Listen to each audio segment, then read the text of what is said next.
ওকে। আমার নাম পার্থ। আমি আজকে থার্মোডাইনামিক্স টপিক নিয়ে কিছু আলোচনা করব। ঠিক আছে? থার্মোডাইনামিক্সটা একটা হিউজ একটা কনসেপ্ট। তো আমি এটাকে একটু শর্ট ফর্মে বলবো। যাতে আ আ মানে YouTube এ যে আমরা ভিডিওগুলো দেখি খুব লেন্দি থাকে। তো আমি এখানে ইকুয়েশন গুলো কি করে লিঙ্ক করব, কি করে আমরা আ ইকুয়েশন গুলোকে বিভিন্ন ফরম্যাটে আমরা কি করে সাজাতে পারি, সেই জিনিসগুলোকে আমরা এখানে জাস্ট লিঙ্কিং এর কাজগুলো করব। ঠিক আছে? মানে পুরো থার্মোডাইনামিক্সটা কিভাবে আ সজ্জিত সেই জিনিসটা আমরা এখানে রিপ্রেজেন্ট করব। ঠিক আছে? চেষ্টা করব যে একটা ভালো আউটপুট দেওয়ার। ওকে, ফাইন। এবার চলে আসো। থার্মোডাইনামিক্সের ১ম এ যেটা আমি বলব সেটা হচ্ছে loss of equipartition of energy. ঠিক আছে? কি হলো? Loss of equipartition of energy. বেশ, তাহলে লেখা যাক। Okay. Loss of equipartition of এনার্জিটা কি বলছে? যে একটা অ্যাটমের যত এনার্জি থাকে, ধরলাম যে একটা অ্যাটমের ধরলাম এনার্জি হচ্ছে টোটাল এনার্জি ধরলাম হচ্ছে E। তো এনার্জিটা কি হবে? সমস্ত degrees of freedom A equally distribute হয়ে যাবে। কি বললাম? যেটা একটা অ্যাটমে এনার্জি যদি E থাকে এবং তার ডিগ্রিজ অফ ফ্রিডম মানে সেই অ্যাটমের ডিগ্রিজ অফ ফ্রিডম একটা কনসেপ্ট, একটা ডিগ্রিজ অফ ফ্রিডম, ঠিক আছে? DOF বলে লেখা হয়। Degrees of freedom is equals to the n থাকে, ঠিক আছে? তাহলে টোটাল যেটা এনার্জিটা, সেই এনার্জিটা কি হবে? n ডিগ্রিজ অফ ফ্রিডম এর মধ্যে ডিভাইড হয়ে যায়। মানে ইকুয়ালি ডিস্ট্রিবিউট হয়ে যাবে। ওকে? তো তার আগে বলতে হবে যে ডিগ্রিজ অফ ফ্রিডম জিনিসটা আবার কি? তাও এটা বলতে গেলে লস অফ ইকুইভ্যালেন্স বলতে গেলে ডিগ্রিজ অফ ফ্রিডম আমাকে বলতে হবে। বেশ, তো এটাও আমাকে লিখতে হবে এখানে। ওকে। ডিগ্রিজ অফ ফ্রিডম তাহলে কনসেপ্টটা কি? ডিগ্রিজ অফ ফ্রিডম এর যেটা নরমাল ফর্মুলা বলা হয় সেটা হচ্ছে কি F ইকুয়ালস টু ইউজ করা হয় 3n minus small m। What is the n? n equals to হচ্ছে তোমার total number of atoms. n equals to বলা হয় total number of atoms, that is number of atoms. Number of atoms বলতে তাহলে কি বুঝবো? মানে ধরো আমি ডায়াটমিক কথা বলছি, ডায়াটমিক। ফর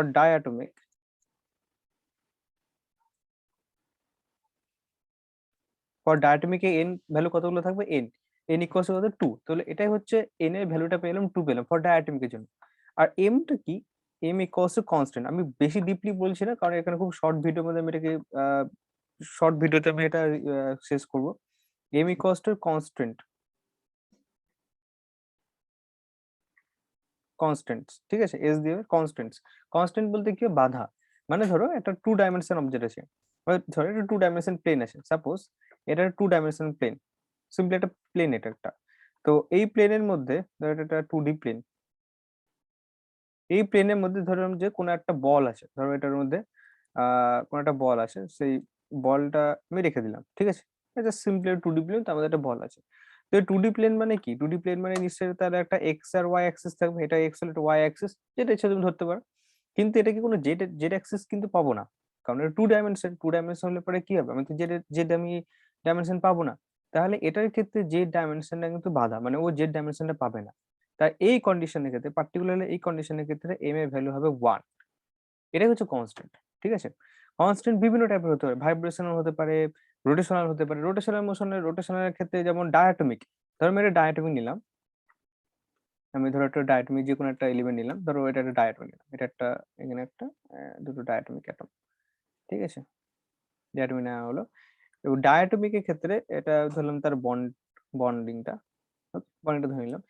আর একটা অ্যাক্সিস তো ধরে নিচ্ছি, এটা একটা অ্যাক্সিস ধরে নিলাম, দুটো অ্যাক্সিস, ঠিক আছে?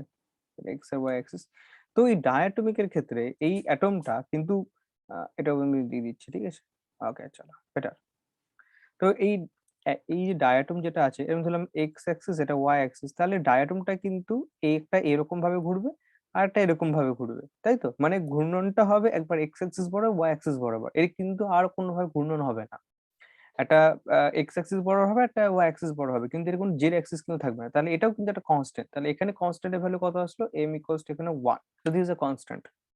ওকে, সো এটা হলো ডায়ের ক্ষেত্রে আমি পেলাম, ঠিক আছে? আর এই কেসটা পার্টিকুলার একটা কেসের ক্ষেত্রে। কিন্তু এটা যদি মনো অ্যাটমিক নিই, for mono অ্যাটমিকের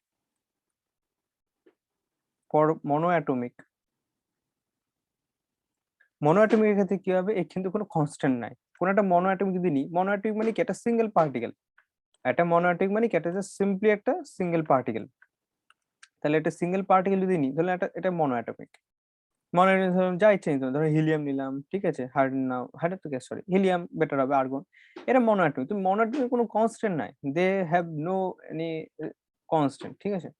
so actually there is no constant, there is no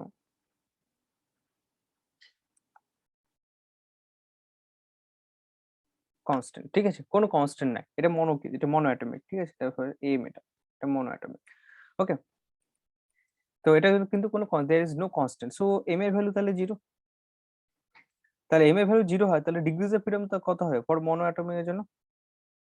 মনোর জন্য ডিগ্রিজ অফ ফ্রিডম হবে 3 × 1, মানে এন এর নাম্বার এখানে কিন্তু মনোঅ্যাটমিক হওয়ার জন্য ফর মনোঅ্যাটমিক কিন্তু এন ইকুয়ালস টু 1, তাহলে এন এর ভ্যালু 1 পেলাম আর এম এর value 0, so that is equals two 3।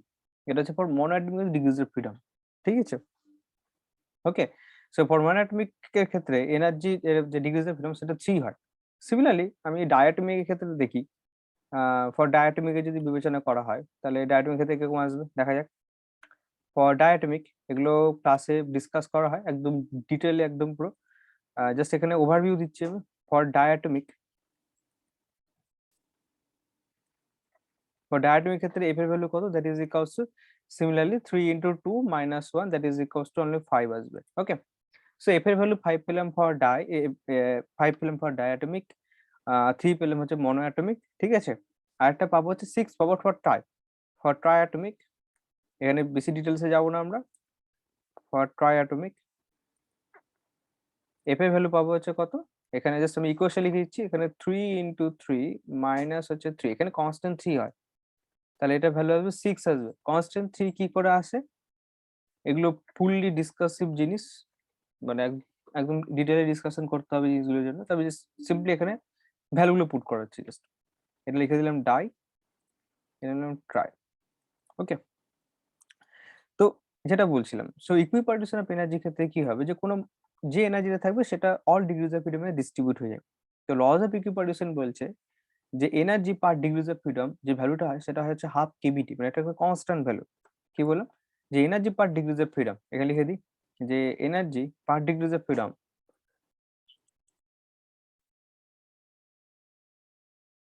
তারটা চেঞ্জ করে নেওয়াটা বেটার হবে।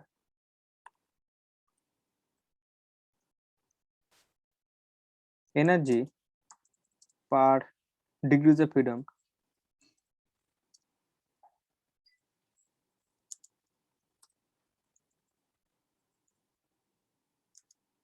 Is, energy per degrees of freedom, এই যে ভ্যালুটা আসবে সেই ভ্যালুটা কত হবে, হাফ কেবিটি। এটা কিন্তু ভ্যালুটা constant, half KBT. What is a KB? KB Boltzmann constant. Okay, এটা বুঝিয়ে দিচ্ছি। এই কেবিটা অ্যাকচুয়ালি কি, কেবি হচ্ছে বোলজম্যান কনস্ট্যান্ট, নিশ্চয় জানা আছে ভ্যালুটা।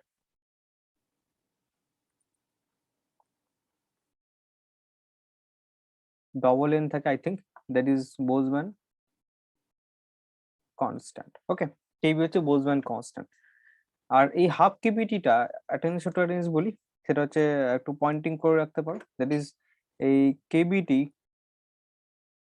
ডাইমেনশন যদি দেখা হয় এটা কিন্তু এনার্জি ডাইমেনশন দেয়, মানে এটা অ্যাকচুয়ালি এনার্জি ই কিন্তু। ওকে, কারণ কে এর যে ডাইমেনশনে জুল পার কেলভিন থাকে আর টেম্পারেচার কেলভিন, ঠিক আছে, টেম্পারেচার কিন্তু কেলভিন, জুল পার কেলভিন থাকে, কেলভিন কেলভিন কে যে জুল।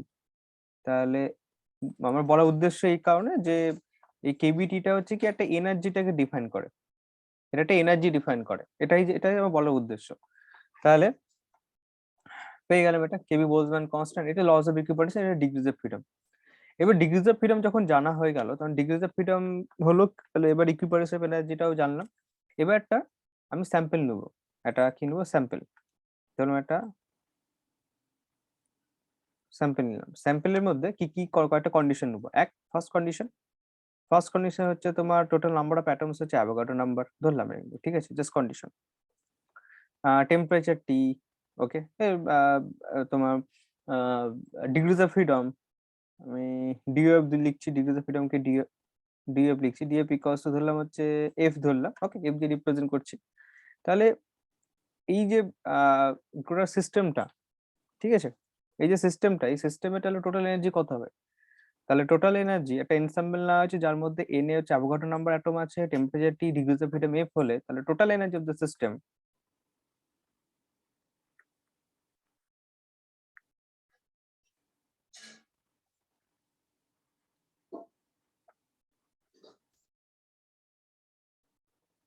ওকে। এটা টোটাল এনার্জি কত হবে? আমি এটাকে ইউ দিয়ে রিপ্রেজেন্ট করছি, ক্যাপিটাল ইউ দিয়ে। তো টোটাল এনার্জি হবে, আমি বললাম যে পার ডিগ্রিজ অফ ফ্রিডম এনার্জি কত, হাফ কেভিটি। কি লেখা আছে দেখো, energy per degrees of freedom is half কেভিটি। তাহলে টোটাল ডিগ্রিজ অফ ফ্রিডম কত আছে, এফ আছে, তাহলে এফ দিয়ে গুণ হবে, তাহলে কি টোটাল এনার্জি পেয়ে গেলাম। এটা কি একটা অ্যাটমের জন্য। আবার বলছি, একটা ডিগ্রিজ অফ ফ্রিডমের জন্য energy half KBT, F degrees of ফ্রিডমের জন্য কত হবে, হাফ কেভিটি ইন্টু এফ। কতগুলো অ্যাটমস আছে না, এন সংখ্যক, ব্যাস হয়ে গেল। That is equals to total energy. That is equals to কি হলো, that is total energy.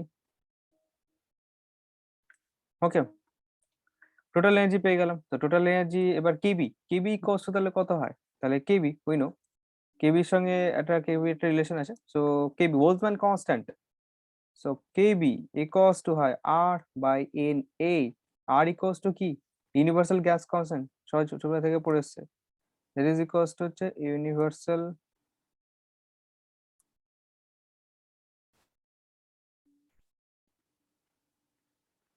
Gas constant. Okay, that is equals to R. Okay, যদি এটা হয়ে থাকে তাহলে ভ্যালুটা, তাহলে আমি একটু ভ্যালু পুট করবো। তাহলে কেবি ইকুয়ালস টু কত হচ্ছে, আর বাই হচ্ছে এনই, জাস্ট ভ্যালুটা পুট করলাম। এন এ হচ্ছে অ্যাভোগাড্রো, বলার কিছু নাই, into f into n a. তাহলে পুরোপুরি কাটাকাটি করলে কত থাকবে, half r T into f, that is equals to u. So you got the value of total energy of the system. Okay, you got the total value, total energy of the system. Okay, এবার কি বললাম, total energy আমরা কিন্তু সিস্টেমে পেয়ে গেলাম। ওকে, এই আর কি দিয়ে বসে, গ্যাস কনস্ট্যান্ট এর value 8.314 joule per mole per kelvin. এবার আমরা ছোটবেলায় একটা জিনিস পড়েছিলাম, এটা ছিল specific heat constant at constant volume. এটা specific heat at constant volume এটা পড়েছিলাম, that is CV, specific heat constant volume. এটা রিলেশন থাকে dU by dT at constant V. এটা কি করে আসলে, এটারও কাহিনী আছে, যে প্রত্যেকটা থার্মোস্ট্যাট এরকম, যে প্রত্যেক জিনিসের পিছনে একটা রহস্য, মানে রহস্য তার একটা আহ একটা সোর্স আছে, সেটা গ্রাস রুটটা জানতে হয়। আমি এখানে ওটা ডিটেলসে যাচ্ছি না। সিবি কো dU by dT constant V এটা ইউজ করছি, তাহলে এটা ইউজ করা, তাহলে এটার ক্ষেত্রে ডিফারেন্সিয়েশনটা করে দেওয়া যায়। তাহলে d by dT at constant এটা হবে কত, হাফ ইন্টু আর টি ইন্টু স্মল এফ। ওকে, তাহলে এটার ক্ষেত্রে ইকুয়েশন আছে half into R into small F, so this is equals to CV. তাহলে CV specific heat at constant volume আমরা পেয়ে গেলাম। কি পেলাম, তাহলে specific heat at constant volume. তাহলে সিবি, তাহলে কি পেলাম, CV that is equals to specific hit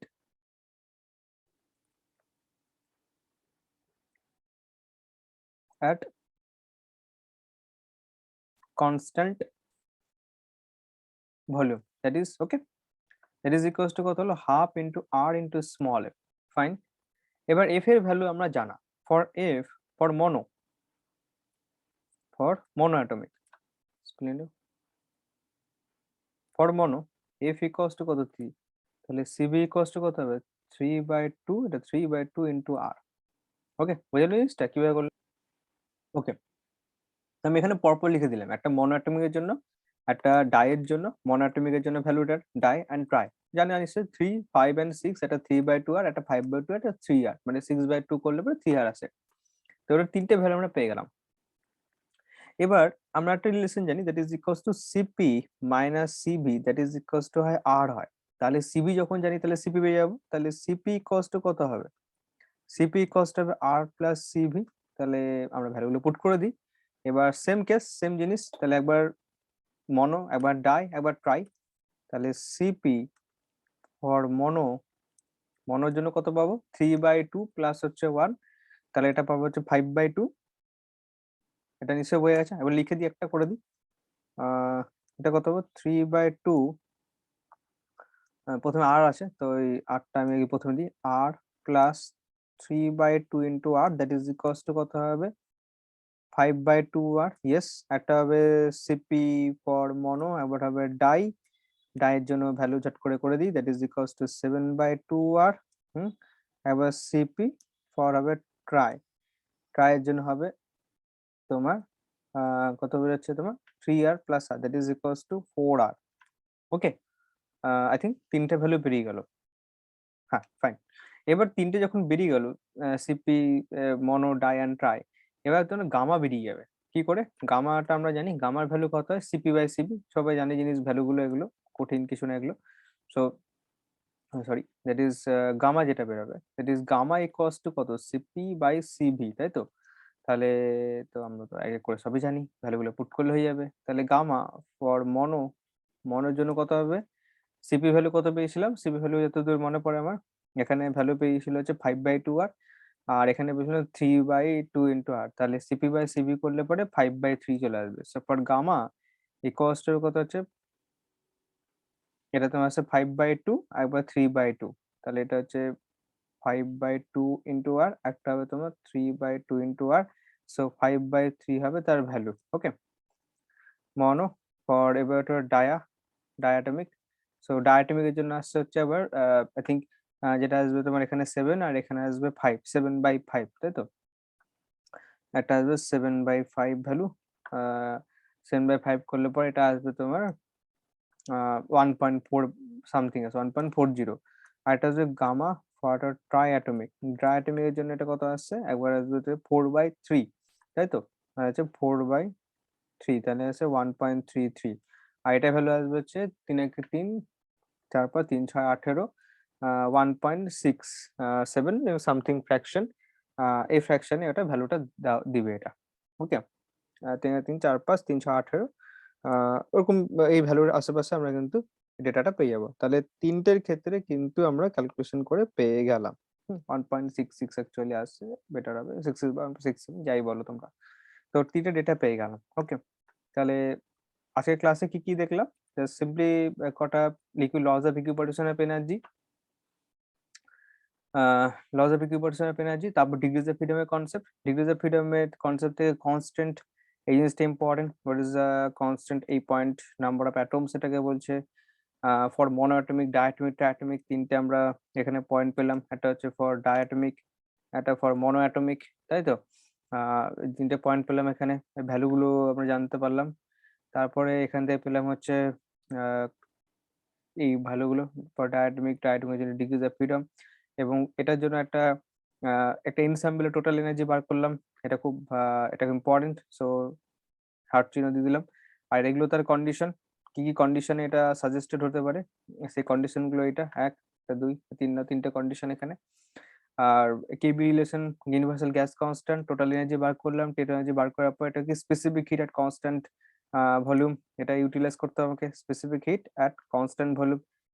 মানে অ্যাকচুয়ালি কি হবে, যে কোনো একটা মনোঅ্যাটমিক থেকে তার আমি specific heat at constant volume পেয়ে যাব, ঠিক আছে? তার আমি সিভি পেয়ে গেলাম, তো সিপি পেয়ে যাবো, তার গামা পেয়ে যাবো, সমস্ত ভ্যালুগুলো আমি কিন্তু এক এক করে পেয়ে যাবো ভ্যালু, ঠিক আছে? আচ্ছা, এটা এটা ইম্পর্টেন্ট, এটা আমি একটু মার্কিং করে দিচ্ছি, এই পয়েন্টটা, এই total energy of the system, এটা এটা মার্কিং করে দেওয়া হলো। ওকে, আচ্ছা, তারপরে এটা করার পর সিপি সিবি পেয়ে গেলাম, মনো, ডাই, ট্রাই সব ভ্যালুগুলো বসালে পরে তারপর আমরা গামা ভ্যালু পেয়ে গেলাম। এবার এখান থেকে এটা আসবে, একটা এক্সাম্পল জাস্ট দিই, ধরো আমি কি নিলাম, ধরো আমি হিলিয়াম অ্যাটম নিলাম সিম্পলি, বা একটা অক্সিজেন অক্সিজেন মলিকিউল নাও। আমি যদি আমি এটা এমনি সিম্পল কনসেপ্ট বলি, for oxygen molecule, for O2 molecule, O2 মলিকিউলের ক্ষেত্রে আমরা কিন্তু ডাইরেক্ট সিবি ভ্যালু পেয়ে যাবো। সিবি ইকুয়ালস টু কত হবে, হাফ অফ ভেপার। তাহলে এফ এর ভ্যালু কত, ডাই, ডাই হওয়ার জন্য এটা ডায়াটমিক, তাহলে হাফ, এই যে দেখো ইকুয়েশন দেখে নাও, ডায়াটমিকের জন্য কত, 5/2r, এটা ভ্যালু পেয়ে গেলাম, ঠিক আছে? সিবি পেয়ে গেলাম। এবার সিবি পেয়ে গেলাম, তো সিপি পেয়ে যাবো। সিপি, সিপি কত পেয়েছিলাম ফর ডাইয়ের জন্য, সিপি পেয়েছিলাম হচ্ছে 7/2r, এটা পেয়ে গেলাম, ঠিক আছে? সিপি সিবি পেয়ে গেলাম। টোটাল এনার্জি পেয়ে যাবো, টোটাল এনার্জি টিটার টেম্পারেচার জানা থাকলে পর টোটাল এনার্জি সিস্টেম পেয়ে যাবো, এখান থেকে গামার ভ্যালু পেয়ে যাবো, সব পেয়ে গেলাম, এক এক করে ডেটাগুলো পাওয়া যায়। তো এটাই হচ্ছে ইউটিলাইজেশন। যে কোনো মলিকুল সম্বন্ধে সিপি সিবি আমার টেম্পারেচার কোনো জানার দরকারই নাই, আমার টেম্পারেচার এখানে কোনো রকম জানার দরকার নেই, আমি ডাইরেক্ট ভ্যালু পেয়ে যাবো ফর মনো, ডাই না ট্রাই, এই তিনটে জিনিস থেকে আমরা ডাইরেক্ট ভ্যালু গুলো পেয়ে যাবো। তো আজকে এতটা পর্যন্ত আমি করালাম, ঠিক আছে? এরপরে পার্ট 2 টা নিয়ে আসবো। তখন এগুলো সম্বন্ধে আরো আলোচনা করব। ওকে? আচ্ছা, একটা জিনিস তোমাকে বলে দিই, সেটা ডিগ্রিজ অফ ফ্রিডম এর একটা জিনিস একটু বলে দেওয়া যাক যে ডিগ্রিজ অফ ফ্রিডম এর ক্ষেত্রে কি হবে যে আমি ধরলাম যে ৩ টে অ্যাক্সিস ধরলাম এরকম ভাবে। মানে ধরো যার ডিগ্রিজ অফ ফ্রিডম ধরলাম হচ্ছে 3, তার মানে কি এক্স ওয়াই জেড অ্যাক্সিস। মোদ্দা কথা হচ্ছে X Y, simply X Y Z axis. এটা ধরলাম, এটা একটা অ্যাক্সিস, আর একটা ধরলাম হচ্ছে এখানে একটা axis, X Y Z axis. Okay? তো এক্স, এটা ওয়াই, এটা জেড। ডিগ্রিজ অফ ফ্রিডম এখানে এরকম একটা অ্যাক্সিস এর ডিপেন্ড। আমরা কি বলি মনোর জন্য, মনো অ্যাটমিকের জন্য ডিগ্রিজ অফ ফ্রিডমটা এন ধরি, ঠিক আছে? এন মানে একটা মনো অ্যাটমিক, তো ধরো এখানে একটা মনো অ্যাটমিক বসে আছে, তাহলে ও যে কোনো ডাইরেকশন যেতে পারে। ওর ডিগ্রিজ অফ ফ্রিডম এন মানে যে কোনো ডাইরেকশন যেতে পারে, ঠিক আছে? মানে এরকম কোনো একটা সার্টেন ডাইরেকশন চলে গেল, যে কোনো ডাইরেকশন, সো তার জন্য এটা এন ধরা হয়, ঠিক আছে? তো এগুলো আমি আরো ব্রিফলি ডিসকাস করবো নেক্সট পার্টে। ওকে?